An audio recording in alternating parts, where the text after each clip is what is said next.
we needed to shake things up in Washington. Do I agree with all her ideas? No two human beings do. But there are 435 members of Congress, and Congress was getting too stale, too rigid. Sometimes when you have someone come in who's disruptive, it forces everyone to think better and different. I guarantee in your lifetime, if you're 18 or 20, we will have a Chinese American president. So you should dream as big as you want to dream.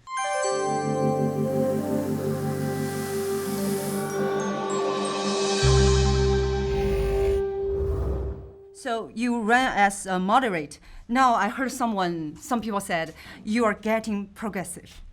Did you hear that? I am a progressive, but I'm also very much pro-entrepreneurship, pro-innovation, pro-technology. I have been leading the call for investments in artificial intelligence, quantum computing, science and technology research, for supporting entrepreneurship and trade. I have opposed the trade war with China and called for a more thoughtful policy towards China. So I would argue that I'm a pro-economic growth progressive, a progressive who believes everyone should have education, healthcare, but that we should celebrate entrepreneurship and innovation. Well, I think the key perception is that initially you ran as a more of a moderate Democrat, but now you kind of aligned yourself with Bernie Sanders and a little bit more on the far left side, and that is the pervasive perception from some of these Republican-leaning Chinese Americans. And what do you say to that? Well, I say I'm proud of the work I did with Bernie Sanders on stopping the war in Yemen. That's why I supported him. We worked for the first time to pass the War Powers Resolution to stop refueling of the planes in the Saudis that were bombing Yemen. And I believe we don't need to have military intervention. China, as you know, has not been to a war since 1979. The United States has been in 40 wars since then, basically. 40 conflicts. So what I agree with the progressives is that we should not be engaged in overseas military intervention to the extent we have. But on economic issues, I've worked with a lot of Republicans also, and have focused on how do we get technology jobs into communities left behind. President Trump actually has signed 2 of my laws. One bill I worked on that he signed would modernize federal websites, and other provides tech apprenticeships to veterans. I have worked with people like Kevin McCarthy and Senator Tom Cotton.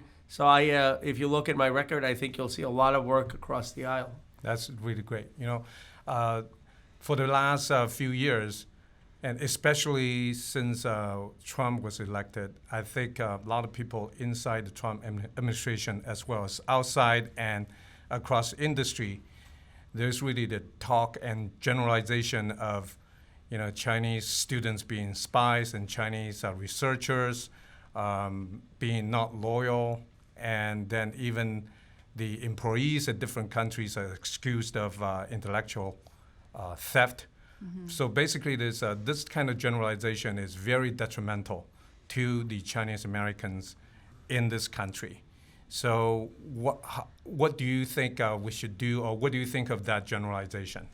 Well, it's not just harmful to Chinese Americans. It's immoral, it's wrong, it's un-American.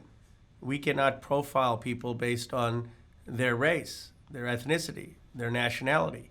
The reality is that Chinese Americans have made such extraordinary contributions to America as scientists, as entrepreneurs, as doctors, as nurses, as teachers, as faith leaders. They have built so much of California, so much of America, and I always speak out about their contributions. And I have been working with Judy Chu, who is the chair of the Congressional Asian American Caucus, and Ted Lieu, and we have advocated in cases where we have seen Chinese Americans being discriminated against. But the broader problem is this president starting a posture of a Cold War against China. I do not believe in that. I believe the United States should focus on our development, our entrepreneurship, our technologies. The way we're going to lead and win in the 21st century is by leading in the technologies of the future. We shouldn't be trying to go put other countries down, and we certainly shouldn't be trying to replicate the hysteria of the Cold War. You said this president. Do you think Trump should be removed from the office? Well, I think that's for a process to play out. And there is a impeachment inquiry that will begin in the House. It will begin in September, and then we have to see where the evidence leads and where the facts lead. And I will keep an open mind based on what happens in that inquiry. So, Congressman, what do you stand and position for trade war with China? It's wrong. It's misguided. It's hurting our economy. You know how I know it's wrong? Because manufacturing has contracted for the first time in this country in 10 years. If President Trump's trade war was working, we would see more manufacturing jobs. We're seeing less. And if you talk to technology leaders, as I do all the time, what they will tell you is that global supply chains are global. And they aren't being able to get the materials they need to make their parts. And this is why manufacturing is contracting. And the uncertainty is wreaking havoc in our economy. So do I think we need to have strong protections on intellectual property and push to open markets in China? Absolutely. But we have to do that through proper diplomacy. I worked for Gary Locke, when he was Commerce Secretary, and he had an aggressive diplomatic approach to help open markets in China and to deal with intellectual property issues. The way to deal with it is through statescraft, not through tariffs. Right. Have you seen the documentary, The American Factory, in Netflix? I have not watched it yet. Have you heard that? I have heard of Yeah. it, yes. Yeah, you've done a fair amount of work in American manufacturing and Yes. how to bring that manufacturing activity and factories back to this country. And the original intent for this trade war was to try to get more factories moved back into the U.S. Are you seeing more evidence of that? No, the evidence is that the manufacturing index has contracted for the first time in 10 years. It's at the lowest level as it was in 2007. Our trade deficit is almost as high. So if this policy was really working, we should have seen manufacturing expand. The reason it isn't expanding is because these supply chains are global. Do you think Apple computers suddenly can go and just leave China? It's unrealistic, and it just conveys a naivete about how integrated the economy of the world is. Yeah. You know, personally, I'm really concerned about civil liberty and democracy can be very fragile. You know, I think a while back we were in a informal CBC meeting, Yes. and I asked you about the Japanese internment camp maybe coming back if the kind of narrative of all Chinese being potential spies. And so how do we protect civil liberty so that the Japanese internment style camp will not be coming back and impose on the Chinese Americans? Well, it's a big danger. It's a danger not just for Chinese Americans. It's a danger for Muslim Americans to have their civil liberties infringed. It's a danger for Mexican Americans to have their civil liberties infringed. It's a danger for the trans community, the LGBTQ community. This administration has trampled on the civil liberties of many minority communities. And I think we have to stand up in this country for our Constitution, or the belief that every human being has equal rights and dignity and liberty, and that it is illegal for the federal government to profile or discriminate against an individual. Frankly, we need more Republican voices holding the president to account on civil liberties. The Republicans may disagree with me on certain economic issues. They may not want to support Bernie Sanders. They may even want to support Trump. But what I would urge them to do is say, if you are going to support Donald Trump, at least hold him accountable to make sure that he is honoring civil liberties, that he is not stereotyping in the entire Chinese American community. That's really great. What's your definition of socialism? Socialism, wow. Well, socialism means a government that controls the means of production. That's great. Yeah, So, that's right. for example, a socialist would believe that the government should control Apple or Google or eBay, and I reject that. I believe in free enterprise. I believe that we do need entrepreneurs and business leaders to run companies. But I believe in progressive capitalism. By that I mean I want to have the government partner with universities, partner with business leaders to create new industries and jobs where everyone has some equity in the growth of the economy. Yeah, that's right. You identify yourself as a progressive capitalist, but you also the co-chair of Bernie Sanders' campaign, national campaign, Yes. right? And usually Bernie Sanders is regarded as or labeled People call that, as yeah, these days. socialist. Well, he calls himself a democratic socialist. So do you Right. think that's a wrong label? Because personally, I also agree that it's a means of production is the factories and properties that are controlled by the private sector. But a lot of times, I think people use socialism very liberally, thinking that, oh, if you dish out too many entitlements and give out too many freebies, then you are a socialist. And I'm sure you pay attention to the Democratic nomination process right now. Andrew Yang going up very high, up in the polls. And Andrew Yang, he's a good friend of mine. Yeah, I met yeah. him, and we've talked, and I'm very happy to see, frankly, an Asian American of his talent doing as well. And I Absolutely. think that the entire Asian American community should be very proud of the campaign he's running. Yeah, I'm personally enormously proud of him, and I'm very impressed with his performance and his ability to communicate, and it really boosts the image of the Asian male, particularly Chinese male. Yes. So I'm very impressed. But a lot of the accusations from some people to say is that, well, his UBI idea, giving out $1,000 to everybody, is very socialist. What do you think of that? Well, Andrew Yang is not a socialist. He was an entrepreneur, and he worked for President Obama, and so I don't think he is in any way believes in socialism. He believes in a strong safety net. Now, I do not, personally, I'm not for a UBI because I still believe in the dignity of work. So I think that if people have the ability to work, we need to try to create good, meaningful jobs. I mean, think about it. I grew up in Pennsylvania. You can't just say, okay, Mark Zuckerberg will go make all the money and mail everyone in Pennsylvania and other states a check. People don't want that. They don't want a handout. They want pride. They want to create value.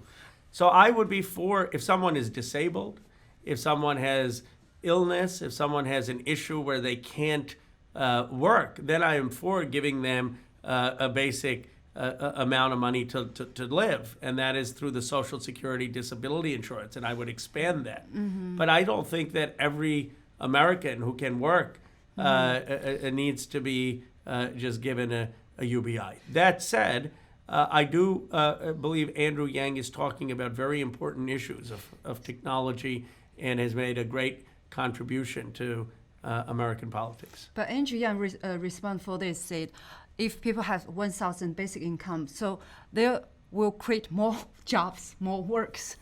He respond like this. Well, I mean, I think that what people need is healthcare. What they need is education.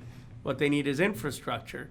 And if they have those investments, then they will create jobs. Instead of giving per people just cash of $13,000, I rather give them a college education or an education in digital marketing or software. Give them a skill that will allow them to earn a living or have a good career. You know, the automation and the rise of AI at unprecedented pace certainly will, dislocate a lot of people. I mean, will remove them from regular jobs, lower-end jobs, or even high-end jobs. So I think the prospect of our next generation can seem pretty dim, right? Well, So- I think we're going to create a lot of new jobs and job opportunities. I think technology will end up creating more opportunity. I mean, let's look at the current unemployment rate. I mean, there are a lot of things this president has messed up, but the unemployment rate is 3.8%. So we can't be talking about a jobless future when we're looking at 3.8% unemployment. The bigger problem is how do you get good paying jobs? There are a lot of things that artificial intelligence will never be able to automate. Will it ever be able to automate empathy? Will it ever be able to automate persuasion? Will it ever be able to automate charisma? Will it ever be able to automate leadership? Will it ever be able to automate management? So many of the jobs that are human jobs are not about just detecting patterns. Right. So I think what we have to do is prepare people with a technological proficiency and say, now you can live anywhere in the country and you can work anywhere in the world and you don't even have to leave. Right. You're going to have more choice, more opportunity, more possibility today than you ever had before. Because if we want to sell the future, if we want to defeat Donald Trump's vision of nostalgia, where he's saying go back to the past, we have to convince people that the future is not something to be feared, that the future is actually going to mean more choice and opportunity for their families. Right. You know, speaking of leadership, and I'm very impressed with the Indian Americans' success in the corporate world, even including those people who grew up and were educated in India and came to this country. They were able to rise to the absolute top of the American corporate ladder. And among the top 3 companies in the world. I mean, certainly if you look at, there's a lot of talented Chinese American immigrants who grew up in China, who were educated there. They were certainly extremely intelligent.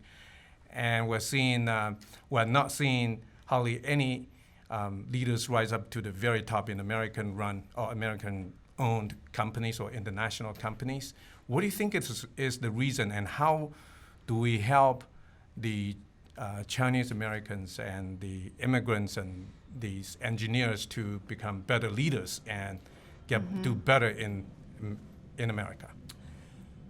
Well, first of all, I think Chinese Americans have also done very well, and there has been discrimination against Indian Americans in the corporate suites for many, many years. It's just recently that you've seen breakthroughs with Sundar Pichai at Google and Satya Nadella at Microsoft. But I would say even a decade ago or 2 decades ago, Indian Americans couldn't be CEOs, and they would say they have funny names, or that they don't have the right appearance, or that they don't have the right accent. So we have seen society, I think, become more open. But I do think that there is unfortunately still discrimination against Chinese Americans. I think Chinese Americans may face more stereotypes than Indian Americans, partly because of the rhetoric against China. There isn't, India is seen more as an ally of the United States, and Trump and some of the politicians have had such a rhetoric of Cold War against China that I think that leads to more prejudice in certain places against Chinese Americans. So we have to combat that as and recognize that discrimination. Second, I would just say that one thing that is interesting about the Indian American culture is it's quite entrepreneurial and quite risk-taking. And I do think that is something that can help get people in positions of leadership. You have to be willing to fail. And I do think that sense of risk, especially of that immigrant generation, is there. A question about the big tech. I think you agree some regulation should be applied on their public policy, or especially all those affect the freedom of speech or transparency.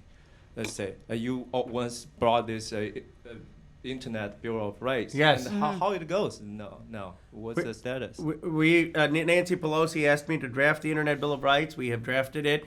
It is about basic rights: the right to know what's happening to your data, the right to consent before your data is collected, the right to consent before your data is transferred. And we're working now on getting it into a bill in the Energy and Commerce Process Committee. Obviously, Washington, unfortunately, moves at glacial speed. But it's a big detriment that the United States doesn't have a privacy law. In its place, Europe has the GDPR. But the Europe law is too suffocating. It doesn't sufficiently allow for innovation. I think America needs to have a well-crafted privacy regulation that allows for innovation but protects people's privacy.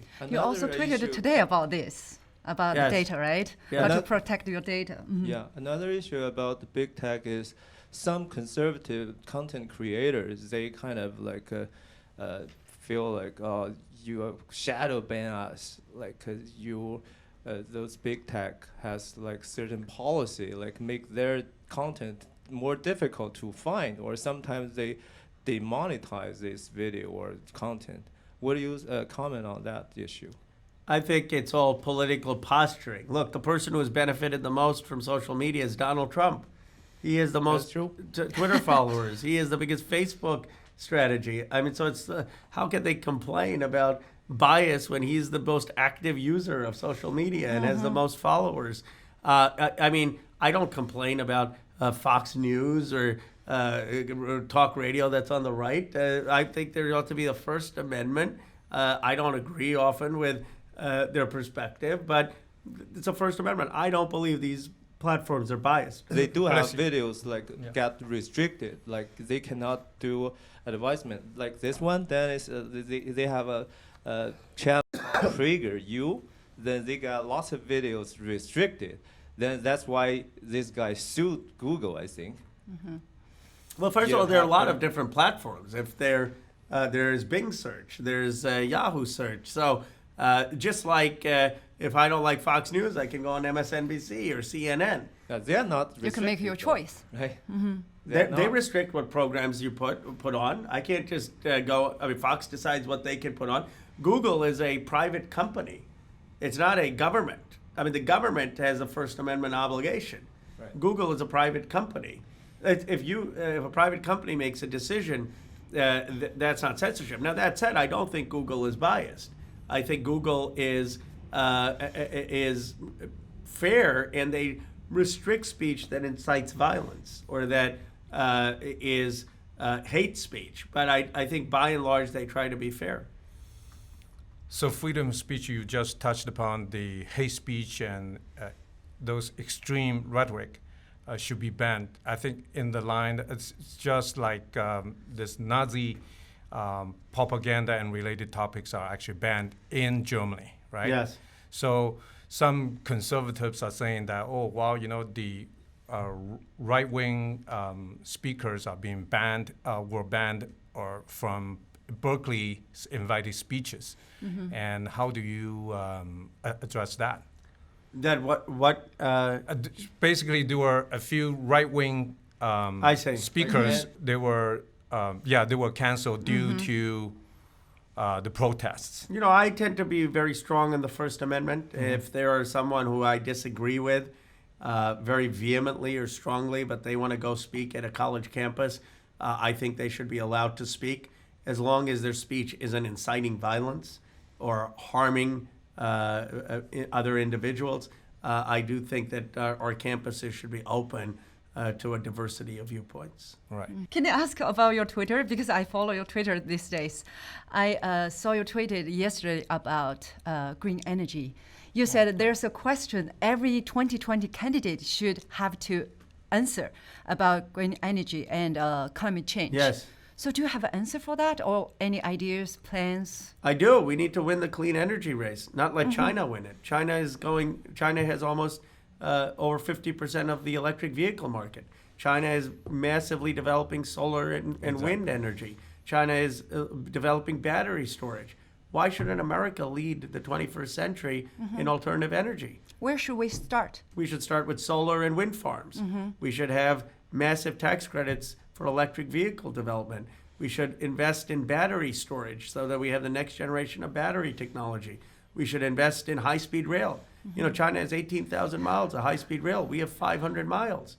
Why aren't we doing more high-speed rail around this country? So why do you think the high-speed rail in California actually stalled? That was Yeah. terribly Yeah. implemented. I mean, we Yeah. we got caught up in all this politics. We need to make sure that if we're going to do it, we do it well. Yeah. So what do you think of the Green Deals originally proposed by AOC and her colleagues? The timeline, do you think it's a little bit too aggressive in that they were saying that, oh, we have to do it in 11 years? Well, their aspiration was we have to achieve zero emissions by by 2050, I think was what the Green New Deal said, and as expeditiously as possible. I do believe that is doable. I mean, that doesn't mean zero emissions means that you can also use carbon sinks. You can use carbon capture that removes carbon from the atmosphere. So, for example, you could have planting 1 trillion new trees that may remove carbon. But we have to deal with this issue with urgency and be bold and aspirational on developing alternative energy, on having carbon removal as part of the platform, on making sure that we have energy efficiency. And we need our world's best scientists working on this. That's really great. Now, in the Bay Area, the high housing prices as well as the rising homeless issues are creating a lot of controversies in the Bay Area. Certainly what's happening in Fremont is particularly troubling right now. Yeah. And are you following what's happening in Fremont? I am. Yes. I said I'm glad I'm not on the city council. I don't totally blame understand. You. So what do you think of the Housing Navigation Center's concept and design, and should it be built? Well, let me, I don't want to speak about a local issue, which I'll leave for the city council, but I'll speak more broadly about the federal role for housing. I think what the federal role has to be is to assist in the building of affordable housing near public transportation, and to bring grants so that you can have affordable housing for professionals who can't afford to live here. And you have federal grants both through the building tax credit and through Section 8 vouchers and through grants for that kind of building. So we have more affordable housing in the area. And then we need to see where it makes sense to put that affordable housing within the Bay Area. And that affordable housing is not just for people who are homeless. It's for often people who are teachers, or people who are nurses, or people who are dental hygienists. I mean, how is this community going to sustain if the only people who could live here are software engineers? Right. We also are going to need to still have our teeth cleaned. We're still going to need our kids to go to school. Yeah. We're still going to need nurses. And you don't want them driving an hour and a half to get here. Right. So we do need workplace housing. And I think when people think of affordable housing, they just think about the homelessness issue. But in this area, there are many working professionals who can't afford housing. Yeah. You ran a successful campaign at a very young age and became the congressman, so congratulations. Thank and you. What kind of future political aspirations do you have? Well, I'm very, very proud to represent this district. Every member of Congress loves their district, but I think this is arguably the most important district in the world. We're at the hub of innovation, Silicon Valley, with Apple and Google, Intel, Yahoo, Cisco, LinkedIn, Tesla. Yeah. When we're going through a technology revolution. And we're the only Asian majority district in the continental United States. Wow. Yeah. At a time when Asia is going to matter a lot more than Europe. When the United States, China, and India are going to be the three countries that define the 21st century. So I have all of the opportunity to impact the nation and the world if I can do a good job from this congressional seat. And my goal for right now is to be an excellent member of Congress from Silicon Valley, an excellent member of Congress from the only Asian American district in the continental United States. That's great. Are you going to run for president one day? Good question. Good question. I don't know. Maybe it'll be a Andrew Yang Ro Khanna ticket. Yeah, that's right. Why not? Why not? Yeah, speaking of Silicon Valley, you once said, quote, Silicon Valley needs to give back to all Americans. Yes. Then how can we do it? Well, this is something that I'm very passionate about. In fact, after I leave here tonight, I'm going to Iowa to work with Republican Governor Kim Reynolds.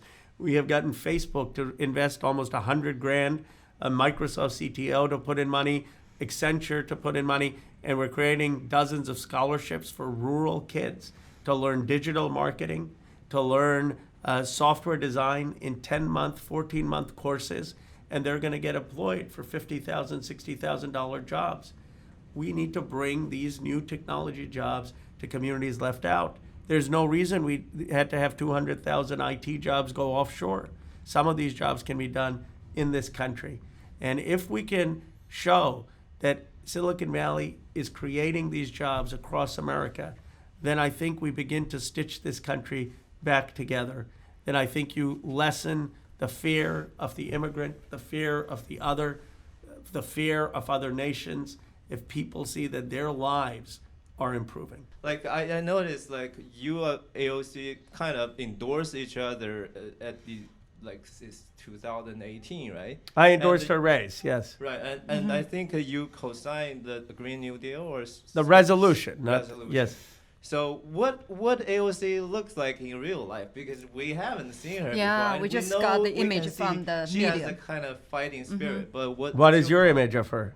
A very, very smart and Energy, full of has energy. a fighting spirit.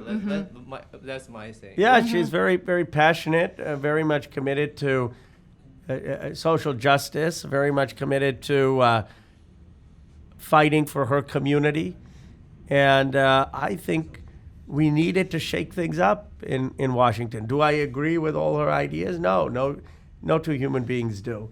But there are 435 members of Congress, and Congress was getting too stale, too rigid. Sometimes when you have someone come in who's disruptive, it forces everyone to think better and different. Right. So do you have anything else to say to the Chinese American community? I said that this country needs the Chinese American community more today than ever before, to help be a bridge, to make sure that two emerging great powers do not end up in a posture of a Cold War, to help continue to lead in technology and innovation, to making a contribution to the country, to help spread the digital revolution and opportunity to other parts of America. And I say to the young Chinese Americans, maybe Andrew Yang is going to get 3-4%, but I guarantee in your lifetime, if you're 18 or 20, we will have a Chinese American president. So you should dream as big as you want to dream. That's wonderful to hear, and thank you for your confidence. So much. And a happy early birthday. Thank you. Oh, wow. Yeah, Thank you. Happy early birthday. One day after the third debate next week. You're so kind. Yes, Yeah. it's your birthday. Now you know why she's the best host, I know. right? Well, this was great.